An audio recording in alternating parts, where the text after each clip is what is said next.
So basic energetics, this is pretty important stuff, because if we start breaking stuff into numbers, all right, then we can start understanding why we need a certain amount of energy every day to do a certain amount of stuff if you're a cow. All right? So what we know is cows have this requirement for maintenance.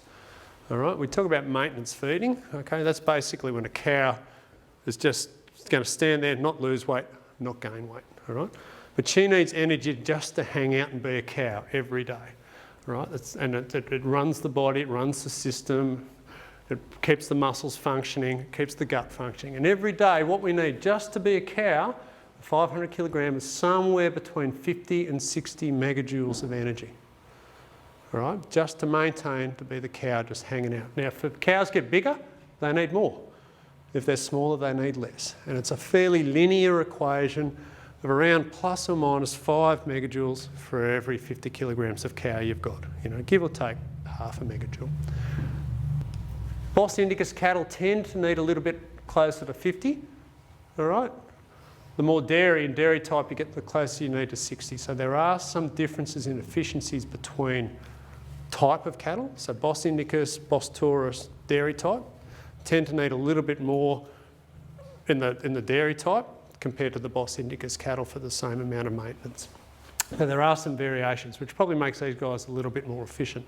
They've got some other interesting attributes. You know, they can eat a little bit more rough feed every day compared to these sorts of cows, and they can probably get a little bit more out of it. So there's some interesting efficiencies in these cattle, particularly in subtropical areas, as long as you can get someone to buy them when you want to sell them, you know. So you know, they are very, very suited to subtropical systems. Milk production. Okay, so this is the thing we need to start thinking about. If you've got a calf at foot, that's taking energy out of that cow every day.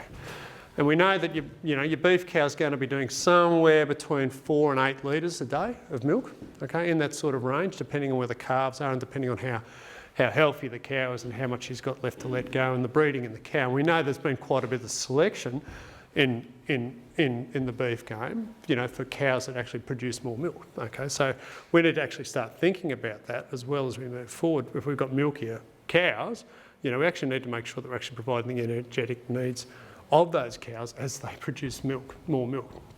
But really, for every litre, if we're talking about a Holstein milk, which is probably a bit lower in fat and protein, we're talking about 5 megajoules for each litre of milk that they produce.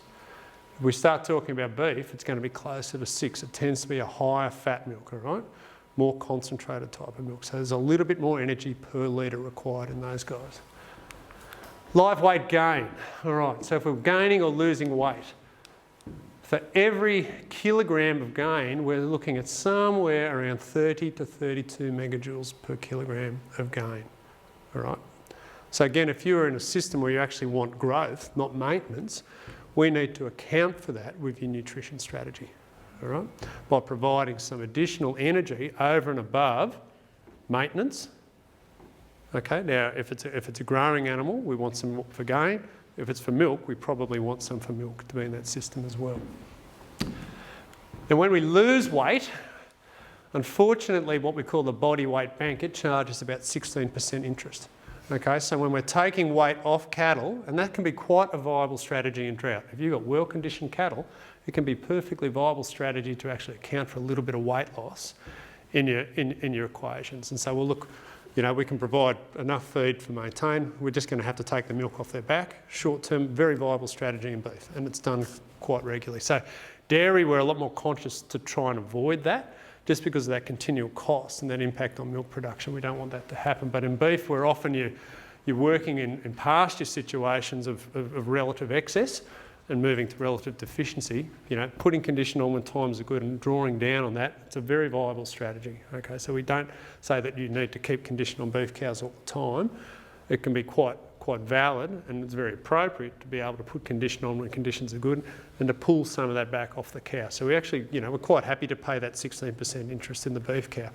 But we know that the energy that comes out when they lose weight is less than it takes to put it on. Okay?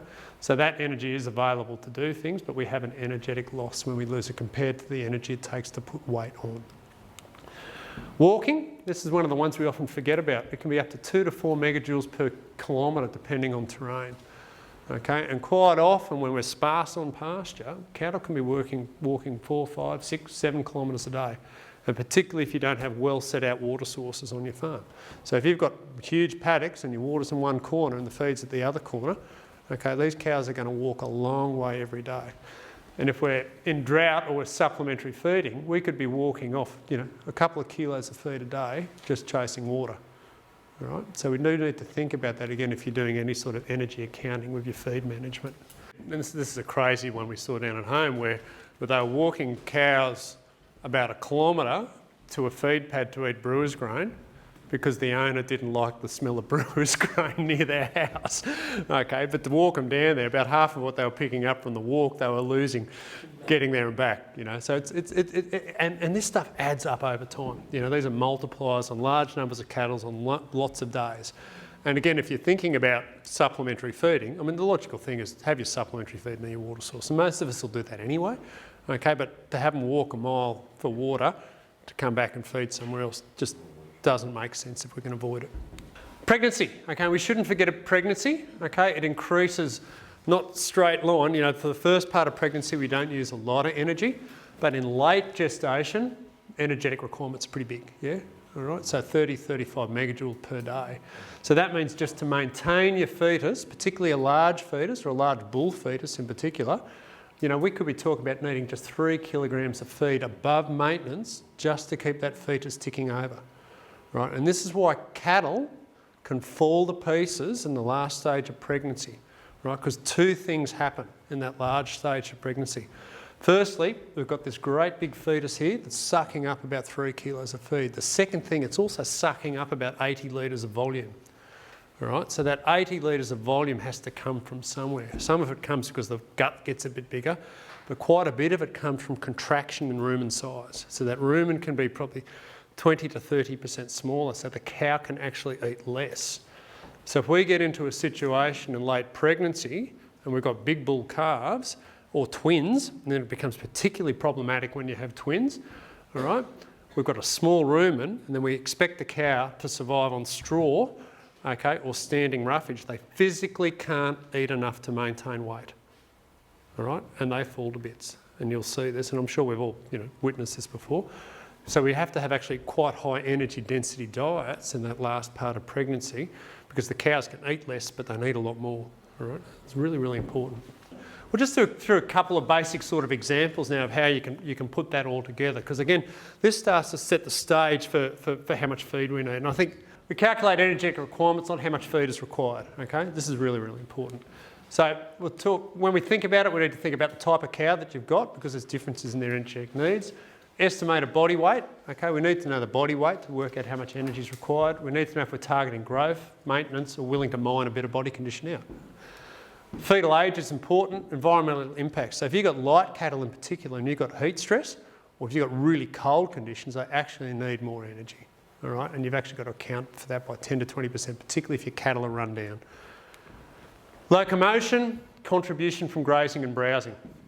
Okay, and importantly, as the energy density of the diet decreases, maintenance requirements increase. So if you're feeding lower quality feed, you actually need more energy just to maintain the cow, and that's quite interesting, can be up to 10%. So we look at a 500 kilogram Angus cow, no calves at foot, 6 months in calf, we don't want her to lose weight. She's going to need about that 50, 55 megajoules of energy just to maintain her.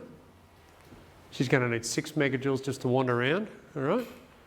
She's got a mid-pregnancy, about 11 megajoules a day, so she's going to need about 72 megajoules per head per day, all right? And that's not a kilograms of feed, okay, but I can look a little quicker. So if you've got 5 megajoule straw or 5 megajoule standing feed, how much of that you're going to need to eat a day? How many kilos? About 14, 15 kilos, dry matter of it? Yeah, okay. How much can she eat?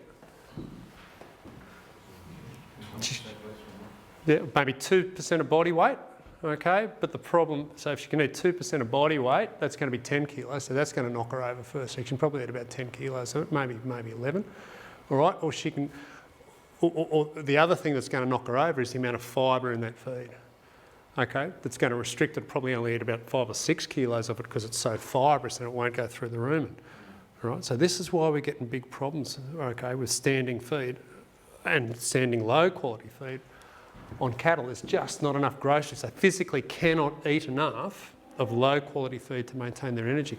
But if she's got a nice 9-10 megajoule pasture, all right, okay, she's going to do it on her ear, all right.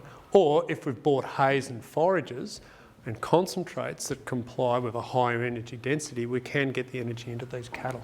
Okay, so look, 450 kilogram cow, Hereford, heifers, no calf at foot, 8 to 9 months in calf, no weight change, 50, 6, 30 for the pregnancies, okay? So these cows are going to need relatively more than our mid-lactation cows to do the same job, right? And the problem again, we've got to get 86 megajoules, and you try to do this with low quality roughage, these cows will fall apart, they'll fall to bits, okay? In the last couple of months of gestation in particular. They'll look all right, but then when they get to that last month, they will really lose a lot of weight. And what you'll start seeing is the points on the transverse processes come out, and the points on the hip bone and the hook bone. Okay, and that means that we're losing body condition, and they're starting to look a little bit like this, all right? Okay, just pointier. And that means we're losing both fat, and we're probably starting to mine into body protein stores as well as an energy source.